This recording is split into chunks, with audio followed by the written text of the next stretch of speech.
Good morning students. Unit 6 thermodynamics हम discuss कर रहे थे। In today's lecture we will discuss topic heat capacity, specific heat capacity and molar heat capacity. Heat capacity of a system is defined as the amount of heat required to raise the temperature of the system through 1 degree Celsius. Heat capacity क्या है system की? वो amount of heat है जो कि required करते हैं हम to raise the temperature of the system through 1 degree Celsius. अगर Q अमाउंट ऑफ हीट है जो कि सप्लाइड हुई है टू द सिस्टम में और जिसकी वजह से टेम्परेचर जो है सिस्टम का वो राइज हुआ फ्रॉम T1 एंड T2, तो heat capacity C of system is given by C equals to Q upon T2 minus T1 equals to Q upon delta T. Specific heat capacity वो amount of heat है जो कि required करते हैं हम to raise the temperature of 1 gram of the substance through 1 degree Celsius. इसी तरह molar heat capacity वो अमाउंट ऑफ हीट है जो कि हम रिक्वायर्ड करते हैं to raise the temperature of 1 mole of the substance through 1 degree Celsius, यानी Cm equals to C upon small n.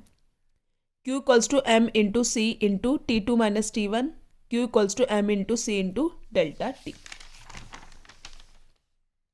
अब यहाँ पे दो हीट कैपेसिटीज हैं जो कि हम रिप्रेजेंट करते हैं बाय CV एंड CP, यानी heat capacity at constant volume और heat capacity at constant pressure. Heat supplied to a system to raise its temperature through 1 degree Celsius. जब हमने वॉल्यूम कांस्टेंट कर दिया सिस्टम का तो उसे हम heat capacity at constant volume कहते हैं.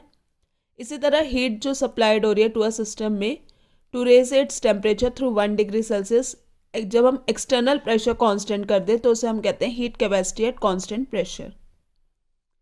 Heat capacity at constant volume may be defined as the rate of change of internal energy with temperature at constant volume.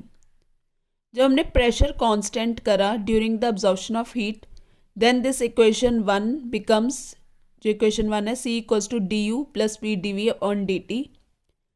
तो C P equals to del U upon del T at constant P plus P bracket del V upon del T at constant P.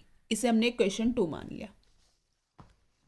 अब हमें पता है enthalpy of a system is given by H equals to U plus PV. तो हम differentiate कर देंगे with respect to T at constant P.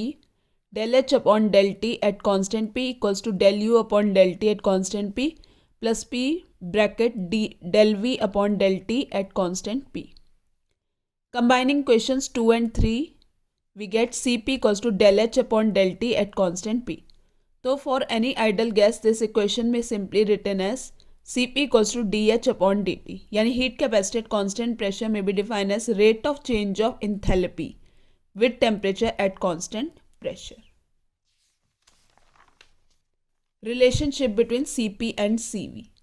Cp minus Cv equals to dH upon dt minus du upon dt. H equals to U plus Pv, हमें पता है by definition. Pv equals to RT, H equals to U plus RT. Differentiating this equation with respect to T we get dH upon dt equals to du upon dt plus R. ये से हमने equation 2 मान लिया. dH upon dt minus du upon dt equals to R. अब equation 2 और 3 को हमने combine करा तो हमारे पास आई Cp minus Cv equals to R for 1 mole of an ideal gas. Thus Cp is greater than Cv by the gas constant R, that is approximately 2 calories or 8.314 joules. Cp minus Cv equals to nR.